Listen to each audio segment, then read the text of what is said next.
Let me start by saying this. Knives are not toys. They are tools that have been around since humanity. They've been our closest companion, but if we mess with them in a way that doesn't respect the fact that they're sharp, we can severely injure ourselves. So remember, do not play with knives. That being said, I'm bored, so I decided to review a couple of knives. First, presenting the Ozark Trail knockoff Swiss Army knife. Now, as you can see, the logo is worn off somewhat.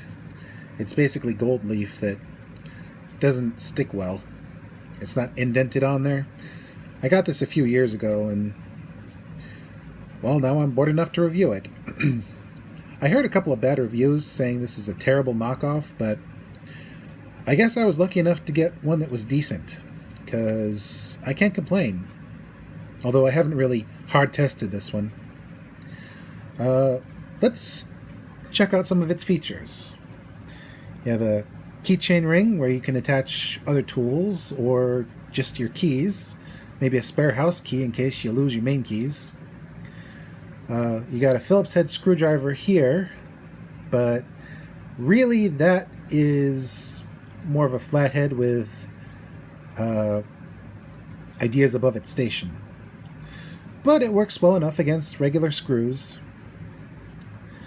And I'm going to close this stuff off as I show you the knife to show you how difficult it was to open this stuff in the first place, because these are very strong locks.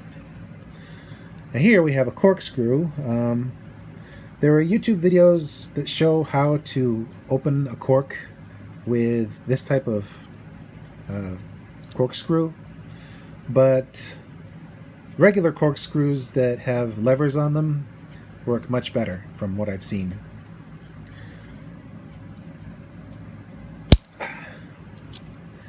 And then we have the main event, the reason it's called a pocket knife, a blade.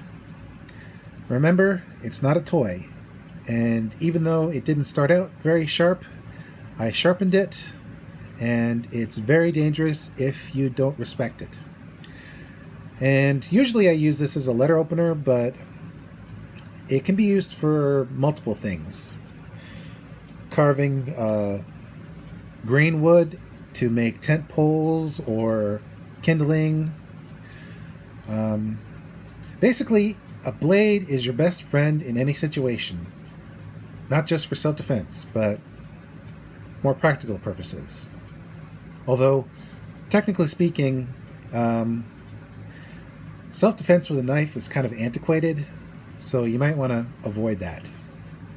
Just avoid getting into a fight altogether. This has the weakest lock for easiest opening and closing, but it's still pretty strong. And this is a can opener. It's got a blade, but the blade doesn't feel sharp, although if I pressed into my finger, it probably would break the skin. You basically hook this part underneath the lip of a can and press down, and eventually you'll get the can open. I've never tried it myself, but I think I know the mechanics. And over here we have a bottle opener where you hook under the lip of a flip top bottle and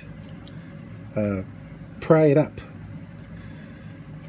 There's a different type of bottle opener at work, so I've never used this one. But I have used the flathead screwdriver that's at the end of this, as you can see here. Also, what I've used are these scissors, which work pretty decently.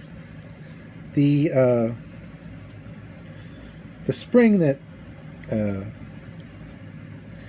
functions, or makes the scissors function.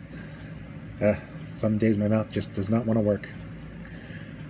Works pretty well. They're not super sharp, but they get the job done. It's just a little difficult to get the scissors closed and the bottle opener closed. And that is it for the Ozark Trail pocket knife. I got this at Walmart years ago for more than $5, but definitely less than $10. It seemed like a good deal at the time, and if properly sharpened, it would probably serve as a useful multi-tool. But as Crocodile Dundee might say, that's not a pocket knife. This is a pocket knife. I also got this years ago online for probably around $20. A timber Rattler. There are other reviews of this, and some people are happy with this type of blade. Others say the lock is too weak. I was lucky enough to get a strong lock. And hear that click? That is a strong click. And this puppy is not so much a pocket knife as a pocket machete. It's basically an oversized version of standard lockback single-edge knife. And this is definitely not a toy. It is kind of a novelty to a degree, but it could technically function. And I found that depending on where you hold it, you could use it as a chopper, holding it at the edge. You can use it for fine work by holding it up close to the blade, or for general work, to keep it balanced, hold it with your fingers resting on this first bump here. Overall, this puppy could potentially function as a digging tool, a chopping tool, a fine cutting tool, and a blunt instrument in the off chance you need to hit something. Because folded up, it is very chonky. And when folded up, this little part could potentially crack someone's head open. But like I said, this is not a toy. This is powerful and dangerous and should be treated with respect, especially by whoever wields it. Once again, knives are not toys. They are tools. They can be friend or enemy. Always respect something that can hurt you. This is Mr. J signing out and reminding you, always remember safety first. And never pay too much for a knife unless you're a dedicated outdoors person. Safe camping, everybody.